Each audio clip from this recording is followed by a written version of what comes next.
Praise the lord. ఇర్మియా గ్రంథం 1వ అధ్యాయం 19వ వచనం.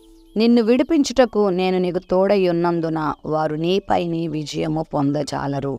మనతో యుద్ధం చేయటానికి అపవాది ఎప్పుడు ప్రయత్నం చేస్తూ ఉంటాడు. కొన్నిసార్లు పరిస్థితుల ద్వారా వాడు మన మీద దాడి చేస్తాడు, మనుషుల ద్వారా దాడి చేస్తూ ఉంటాడు. మన విశ్వాస యాత్రలో మనము జీవము కొరకు, నిత్య జీవం కొరకు చేస్తున్న ఈ ప్రయాణంలో అవాంతరాలు సృష్టించడానికి, అభ్యంతరాలు కలుగు చేయడానికి వాడు శతవిధాలా ప్రయత్నం చేస్తూనే ఉంటాడు. అయితే ప్రభు ఇస్తున్న వాగ్దానం ఏంటంటే, నేను నీకు తోడై ఉన్నాను గనక వారు నీపై విజయం పొందజాలరు. విజయం దేవుడు మనకి సిద్ధం చేసి ఉంచాడు. ఎన్ని పోరాటాలు వాడు మనతో చేసినా అంతిమ విజయం మాత్రం మనదే, దేవునిదే. వాడు విజయం పొందనేరడు. యుద్ధమైతే చేస్తాడు, పోరాటాలు చేస్తాడు, కానీ విజయం మాత్రం మనదే. ఈ ఉదయకాల సమయంలో నీ జీవితంలో ఏమైనా పోరాటంగా అనిపించే పరిస్థితులు ఉన్నాయా? యుద్ధ వాతావరణం కనబడతా ఉందా?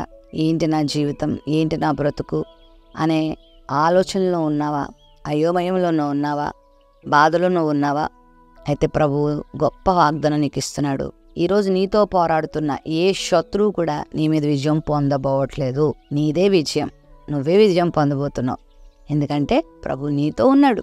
అది ఒకవేళ అనారోగ్యం కావచ్చు, ఆర్థిక ఇబ్బంది కావచ్చు, ఒకవేళ కుటుంబ సమస్యలు కావచ్చు, కలహాలు పెట్టే మనుషులు కావచ్చు, జగడాలు సృష్టించే మనుషులు కావచ్చు, నిన్ను ద్వేషించే మనుషులు కావచ్చు, సూటిపోటి మాటలు కావచ్చు, ఆర్థిక ఇబ్బందులు కావచ్చు, ఆత్మీయ పోరాటాలు కావచ్చు, అదొక దేవునికి వ్యతిరేకమైనటువంటి దురాత్మ ప్రభావం ఏదైనా కావచ్చు, వారు నీ మీద విజయం పొందజాలరు. ఆయన నీకు తోడుగా ఉన్నాడని ఎప్పుడు మర్చిపోవద్దు.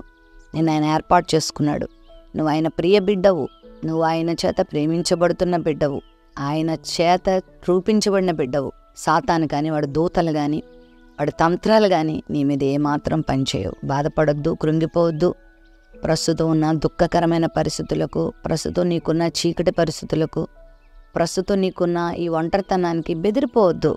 ప్రభు నీకు విజయాన్ని ఇవ్వబోతున్నారు. నువ్వు విజయాన్ని చూస్తావు, గొప్ప కార్యాలు చూస్తావు, సమాధానాన్ని చూస్తావు, సాతానుడు చితక తొక్కబడుట నువ్వు చూస్తావు, ఆ శత్రువు యొక్క కార్యాలన్నీ అణగద్రొక్కబడ్డా నువ్వు చూస్తావు.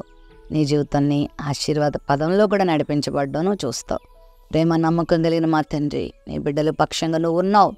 నేను నీకు తోడై ఉన్నాను కనుక ఎవ్వరూ నీ మీద విజయం పొందరని చెప్పావు. నాయన, ఘన విజయాన్ని నువ్వు ఇచ్చి అద్భుతాన్ని చేసి నీ బిడ్డలను బలపరచమని యేసు నామములో ప్రార్థిస్తున్నాం తండ్రి. ఆమెన్.